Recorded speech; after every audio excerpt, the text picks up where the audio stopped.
మీ పిల్లలకు చదువుతో పాటు ఎక్స్ట్రా కరిక్యులం లోక జ్ఞానాన్ని నేర్పిస్తుంది ఫ్యూచర్ స్పార్క్ ఇంటర్నేషనల్ స్కూల్. నమస్తే రమగారు. నమస్తే జయ. రమగారు, ఏదైనా రాజుల కథ చెప్తారా? శక్తిసింహుడు అని ఒక రాజుగారు ఉండేవాడు. ఆయనకి అత్యంత ప్రీతిపాత్రులు ఇద్దరు ఉండేవారట ఆ స్థానంలో. అందులో ఒకడు సూర్యవర్మ అనే ఒక సామంతరాజు. ఆయన చాలా గొప్పవాడు, చాలా ఇది అది ఏమిటో బోల్డ్ అని ఉండే. ఆయనకి సీమంతిని అనే ఒక పెళ్ళిడికి వచ్చిన సౌందర్యవతి అయిన కూతురు ఉండేది. అక్కడి నుంచి మన రాజుగారికి అత్యంత ప్రీతిపాత్రుడు ఇంకొకడు, ఇతను చంద్రగుప్తుడని రాజుగారి ప్రధాన అంగరక్షకుడు. అబ్బాయి చాలా మంచివాడు, చాలా చురుకైనవాడు. వాళ్ళ నాన్న తాతల కాలం నుంచి ఈ రాజ్యంలోనే ఉన్నారు వాళ్ళు. రాజుగారికి ఈ చంద్రగుప్తుడు అంటే మహా ఇష్టం. సూర్యవర్మకి చంద్రగుప్తుడికి పెద్ద ఏం పడుతున్నట్టు ఏం కనపడేది కాదు, కానీ గొడవలేం లేవు. అయితే ఏమైంది, ఈ సీమంతిని ఈ చంద్రగుప్తుడు ప్రేమించాడు. వాళ్ళిద్దరూ ప్రేమించుకున్నారు.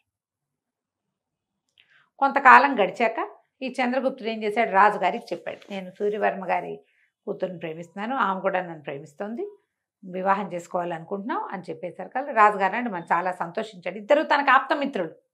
వీడంటే చాలా ఇష్టం, కుర్రాడంటే. సూర్యవర్మ తన ఈడువాడు, తనకు చాలా ఇష్టడు.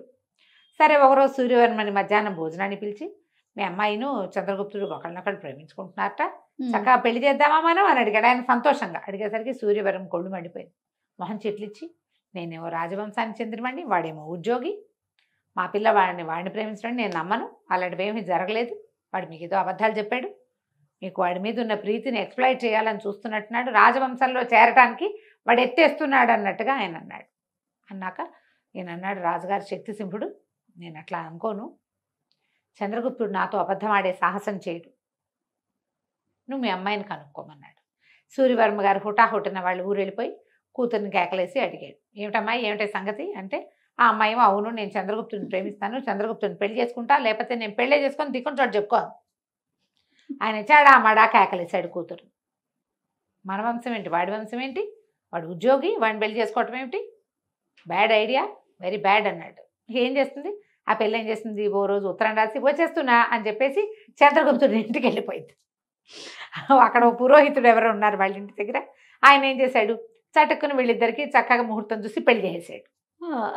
పెళ్లి చేసేసుకున్నాక వీళ్ళిద్దరు అడవికి వెళ్ళిపోయారు, ఇంకా ఊళ్ళో ఉండాల. రాజుగారు ట్రై చేసినా తాము పెళ్ళి అవ్వలేదు కదా, ఇంక ఇక్కడ ఉండకుండా అడవిలోకి వెళ్ళి కాపురం పెట్టుకున్నారు. ఆ అడవిలో ఏముంది, అక్కడ ఒక మాన్యం ఉంది. ఆ మాన్యాన్ని ఎప్పుడో ఏదో యుద్ధ సందర్భంలో ఈ చంద్రగుప్తుడికి మన రాజుగారు గిఫ్ట్ ఇచ్చాడు.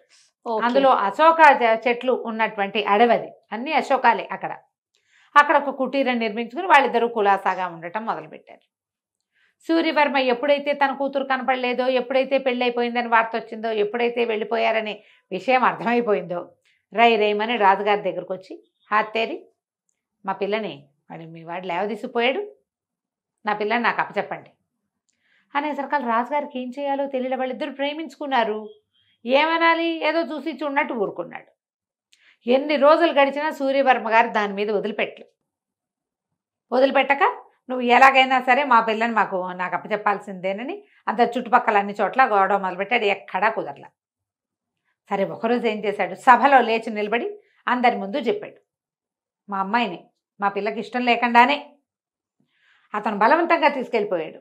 ఏమన్నా అబ్డక్షన్ అంటారు, ఎత్తుకుపోయారు, కిడ్నాప్ చేశాడు, ఎక్కడో తీసుకుపోయి అడవిలో పెట్టేసేసాడు, నా పిల్లని నాకు దక్కనకుండా చేశాడు, మా అమ్మాయిని నాకు వెతికించి ఇవ్వాల్సింది, వాడిని శిక్షించవలసిందే అని సభలో అడిగాడు. ఇప్పుడు కాదని అనలేడు రాజుగారు. నలుగురు ముందు అడిగినప్పుడు చూసి ఊరుకోవయ్యా అంటే మిగిలిన వాళ్ళు ఏమంటారంటే, ఎవరి పిల్లనైనా ఎవడైనా లేవ తీసుకుపోతే మేము ఒప్పుకోవాలా, అంతేగా, రాజే సపోర్ట్ చేస్తే ఎట్లా, సరే ఇంకేమీ చేయలేక సరే కొంత సైన్యాన్ని ఇస్తాను, మీరే వెళ్ళి తెచ్చుకోండి అన్నాడు. తెచ్చుకోండి అంటే కొంతమంది ముందు సైన్యాన్ని పంపించారు. ముందు సైన్యం వెళ్ళింది. వెళ్ళేసరికల్లా వాళ్ళలో ఒక్కడి కూడా ఈ చంద్రగుప్తుడి మీదకి వెళ్ళే ఇష్టము లేదు, ధైర్యము లేదు. వాళ్ళు కలిసి కాపురం చేస్తున్నారండి, మీ అమ్మాయి హాయిగానే ఉందని చెప్పారు. సూర్యవర్మ మళ్ళీ ఒప్పుకోవాలి. ఈసారి మళ్ళీ సైన్యాన్ని ఇవ్వండి, నేనే స్వయంగా వెళ్ళి వాడు అంతు చూస్తాను, వీళ్ళందరూ భయపడుతున్నారు వాడితో యుద్ధానికి, నాకేం భయం, నేను రాజవంశానికి చెందిన వాడిని, వీళ్ళందరూ వాళ్ళ కొలీగ్ కాబట్టి వాళ్ళు వెనక్కి తీశారన్నాడు. ఈసారి గుంపంతా పోయేసరికి ఇతనేం చేశాడు, ఎప్పుడైతే చాలామంది జనాలు వస్తున్నారో చంద్రగుప్తుడు ఈ అమ్మాయిని అడవిలో ఇంకో కొంచెం లోపలికి ఒక సేఫ్ ప్లేస్కి పంపించేశాడు. ఈ సీమంతిని పంపించేసి కుటీరంలో ఒక్కడే ఉన్నాడు. జనం అంతా వచ్చేసేసరికల్లా ఇతను లోపల నుంచి బయటకు వచ్చాడు చంద్రగుప్తుడు. ఏంటండి మీకు శౌర్యం తక్కువైందా, ఇంత గుంపునేసుకొచ్చారేంటి, మీకు అంత సరదాగా ఉంటే యుద్ధం చేద్దాం రండి అని కత్తి తీసాడు. తీసేసరికల్లా ఈయనకి కత్తి యుద్ధం చేయడం ఇష్టం లేదు. నా పిల్లని నాకు అప్పచెప్పు, నీతో యుద్ధం చేయడానికి రాలేదు, నేను పిల్లని తీసుకెళ్ళడానికి వచ్చానంటే మిగిలిన వాళ్ళంతా అసహించుకున్నారు. ద్వంద్వ యుద్ధానికి పిలిచినప్పుడు నో చెప్పకూడదు. అతను పిలిచాడు కదా రండి యుద్ధం చేద్దామని, అసహ్యంగా పెట్టుకున్నారు వాళ్ళంతా మొహాలు, ఎవరికీ నచ్చల. సరే మా పిల్లని వెతుక్కురండి అన్నారు. లోపలికి వెళ్ళి అంతా వెతుక్కొచ్చారు. పిల్ల లేదు. పిల్ల లేకపోతే ఈయన అన్నాడు సరే ఇంకేం చేస్తాం, మళ్ళీ వెనక్కి వెళ్ళిపోయారు. వెనక్కి వెళ్ళిన తర్వాత మళ్ళీ రాజుగారి దగ్గరికి ఇంకోసారి వెళ్ళి అడిగాడు, మా అమ్మాయిని నాకు అప్పచెప్పాల్సిందే మీరండి. పిల్ల పెళ్లి చేసుకుని వాడితో కాపురం చేస్తున్న పిల్లని తెచ్చుకుని తను ఏం చేస్తాడు, ఒక ఈగో అనమాట. చాలా మందికి ఉంటుంది చూడు, పిల్లలు కాపురాలు చేస్తూ కడుపుతో ఉన్నా సరే ఆ అల్లుడిని చంపేయాలి, ఆ కూతుర్ని చంపేయాలి, అవే ఉద్దేశాలు ఉంటాయి. ఆ కాస్త అయిపోయాక ఇక మనం ఎందుకు, ఏం మిగులుతుంది పరువు, వాడితో కాపురం చేసిన పిల్లని తెచ్చుకుని వీళ్ళు ఏం చేస్తారు, చాలా మంది చేస్తారు చేయ. ఇప్పటికీ కూడా తండ్రుల్లో చుట్టాల్లో ఈ రకమైన ఈగో పద్ధతి, పరువు హత్యలు అవే కదా. అవే కదా. పిల్ల అక్కడ ఉండి పోని ఎక్కడో ఉంటే కాదు, వాళ్ళతో కలిసి కాపురం చేస్తూ వాడితో కలిసి తింటూ తిరుగుతూ గర్భవతులు కూడా అయ్యాక నీ పిల్లని నువ్వు వెనక్కి తెచ్చి దాన్ని ఎట్లా క్లీన్ చేస్తావో చెప్పు. ఈ రాజస్థాను బీహారు ఆ వైపు కూడా ఇలాంటి పద్ధతులే చేయ. కుదిరితే ఆ పిల్లని కూడా చంపేస్తారట. అక్కడేమో ఆ పిల్లని చంపేస్తారు, మనకి ఇక్కడ పిల్లని చంపారు, పిల్లని తెచ్చేసుకోవాలనుకుంటారు. కాపురం చేసిన పిల్లని తెచ్చుకుని ఏం చేసుకుంటాం అనుకోరు, ఆలోచించరు. కేవలం వాడి దగ్గర ఇది ఉండకూడదు అంతే. వీయన కూడా అదే చేశాడు. ఈసారి ఏం చేశాడు, కొంతమంది మాగతల్ని కొంతమందిని పిలిచి మీరందరూ ఓ పని చేయండి, వాడి దగ్గరికి వెళ్ళి స్తోత్ర పాఠం చేయండి, వాడు స్తోత్ర పాఠాలు వినటానికి అప్రమత్తంగా ఉంటాడు, అప్పుడు మేము మీద పడి పట్టేసుకుంటామన్నాడు. వాళ్ళు వణుక్కుంటూనే పోయారు వంది మాగతులు. ఈసారి శ్రీమంతిని ఇంట్లోనే ఉంది.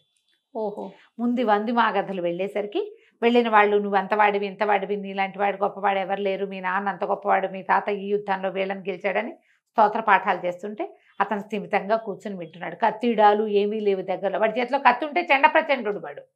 కూర్చుని ఉన్నవాడు ఏం చేస్తాడు, ఆ కత్తి కోసం వాడు వెళ్ళే లోపలే వాడిని పట్టేసుకోవచ్చు.